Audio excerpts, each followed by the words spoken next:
কেছে খাও এই যে আসসালামু আলাইকুম। আজকের ব্লগে সবাইকে স্বাগতম। ঈদ গেছে আজকে 2 দিন।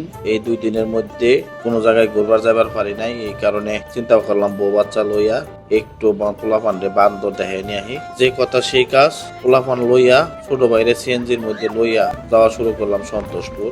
রাস্তাটা খুব ভালোই ছিল, আমাদের এলাকার ভিতর দিয়ে সিফা সাফা রাস্তা। মাঝখানে একটা ব্রিজ পাইলাম, ব্রিজের মধ্যে ওইখানে দেখলাম এলাকার নামটা হয়েছে কালমাগা।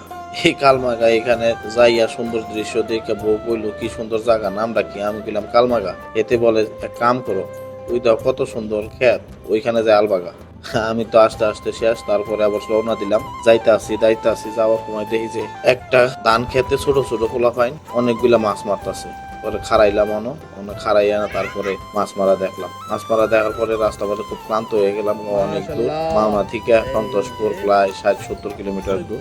মাঝখানে একটা বাজার পাইলাম, বাজারের মধ্যে দেখি তাল বিক্রি করতেছে। এটা দেখে রোশনি কইলো যে আমি তাল খামো, আয়নো কইলো তাল খামো। তারপরে সবাইরে তাল কিনা দিলাম, ঠান্ডা টুন্ডা খাইয়া তারপরে আবার আমরা রওনা দিলাম সন্তোষপুরের দিকে।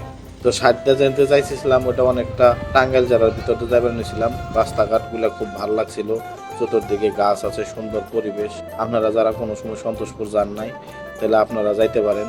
সন্তোষপুর হলো ময়মনসিংহ জেলায় পড়ছে। সন্তোষপুর এলাকা ওইটা ফুলবাড়িয়া কাছাকাছি। সন্তোষপুর রাবার বাগান যেটা আছে, সেখানেই হচ্ছে অনেকগুলো বান্দর টান্দর পাওয়া যায়, মানুষ ঘুরে ফিরে বেড়ায়। তো চিন্তা করছি বাচ্চা কাচ্চা নিলে আনন্দ হইব। কিছু দূর যাওয়ার পরে আমরা খুব পানি তৃষ্ণা পাইলেও পরে দেখলাম ওইখানে মধুপুরের খুব সুন্দর সুন্দর আনারস পাওয়া যায়। সবাই মিলে আনারস টানারস খাইয়া তারপরে গেলাম গা সন্তোষপুর। যাওয়ার পথে দেখলাম অসংখ্য আনারস বাগান। কত সুন্দর আনারস বাগান, আপনারা দেখেন, খালি বাগান আর বাগান। হ্যাঁ, যেমন দেখতে সুন্দর, আনারস গুলা খাইতেও সেই মতো। তারপরে যাই দেখলাম যে বিশাল বড় রাবার বাগান। হায় হায়, জীবনে কখনো দেখছি না এই রাবার বাগান, এই প্রথম আমরা দেখলাম এই রাবার বাগান। এটা দেখে তো বাচ্চা টাচ্চা সবাই অবাক হয়ে গেছে, খালি জিজ্ঞাসা রয়েছে এই রাবারটা কি করে, কি বাড়ায়। আপনারা যদি জানুন এই রাবারটা কি কি কাজ করে, তাহলে কমেন্টস করে জানান। এরপরে গাড়ি চালাইতে গেলাম। যাওয়ার পরে রাস্তায় থেকে কিছু কলা কিনে নিলাম বান্দারের খাওয়ানোর দিকে। এই রাবার বাগানের অংশের পরে থেকে যতটুকু রাস্তা সম্পূর্ণ কাঁচা, খেতা খুদা ভরা, তারপরে অনেক সুন্দর। আমার সময় দেখলাম যে অনেকগুলো গরু আইটা যাইবার লইছে। সাইডটা খুব ঘন জঙ্গলের ভিতরে গাছগুলো খুব ভালো লাগবার লইছিল।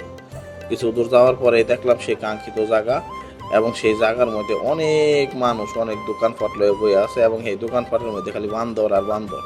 আইরে বান্দরের শেষ নাই। হ্যাঁ, পোলা বান্ডে যায় না খামচি মারে, কেউ খাইবার দিবার গেলে একেবারে হাত দিয়ে ধরতে পারবেন এমন বান্দর দেখে খুব ভালো লাগছিল। সেখানে পোলাপান সবাই মিলে আমরা নিয়েছিলাম 150 টাকার কলা, কমসে কম 4-5 আলি কলা নিয়েছিলাম।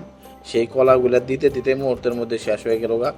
এরপরে পোলাপান খালি গরম লাগছে, প্রচন্ড গরম ছিল। গরমের মধ্যে এটা খাবো কইতে পরে তো পোলাপানটা দোকান থেকে কিছু কিনা দিয়ে খাওয়াইলাম। খাওয়ানোর পরে তারা আরো বান্দরও খাইবো, কি খাওয়াবো, শেষমেশে চিপস টিপস কিনা বান্দরের খাওয়াই টাওয়া। তারপরে সেখান থেকে আমরা ব্যাক করলাম। আসলে আজকে ভ্রমণটা ছিল খুব মজাদার।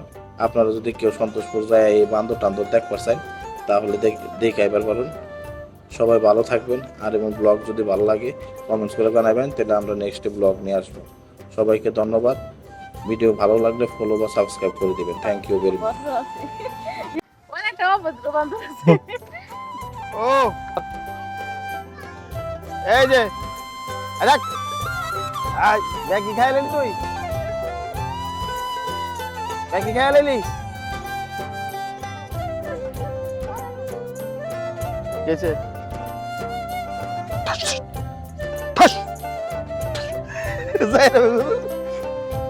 মহারাজা কি খাচ্ছ? মহারাজা বাবু কি খাস? কি অবস্থা মহারাজা? কি হয়েছে তোর? রাগ হয়েছে? মহারাজা খাইতেছে, খাইতেছ?